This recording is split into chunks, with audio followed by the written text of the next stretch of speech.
दोपहर में खाना खाते मेरे बेटे की भी मस्ती हो गई थी चालू। कैमरे को देखकर वो भी करने लगा था थोड़ी बहुत एक्टिंग।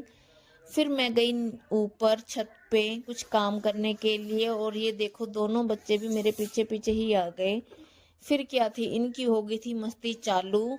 ये देखो बार बार ऊपर चढ़े जा रहा था, मैं एक एक को नीचे उतार रही थी, कभी वो चढ़ रहा था कभी ये चढ़ रहा था। इन दोनों बच्चों ने तो कर दी थी मेरी एकदम बुरी हालत। फिर दोनों भाई चले गए थे नीचे। फिर मैंने किया मेरा बाकी का बचा हुआ काम। जो मैंने कपड़े सुखाए हुए थे उनको पलट के मैंने फिर से सुखा दिया था।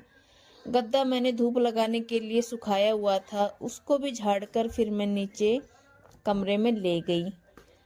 कमरे में जाकर फिर देखा तो वो दोनों भाई वहीं पे खड़े हुए थे, और मैं जितना काम किए जा रही थी मेरा काम उतना ही फैल रहा था। जितना समेट रही थी उतना ही दुगना वो फैला रहे थे। सारी जगह गंदगी मचा दी थी। अब क्या ही करे, बच्चों को कुछ कह भी नहीं सकते हैं। सारा कमरा सेट करने के बाद फिर बच्चे चले गए थे बाहर खेलने। अपनी बाइक के साथ की इन्होंने थोड़ी सी मस्ती। फिर मुझे करनी थी थोड़ी सी पैकिंग, क्योंकि हमें जाना था कुछ दिनों बाद शादी में। शादी की पैकिंग करते हुए मेरे छोटे वाले बेटे ने की मेरी थोड़ी सी मदद।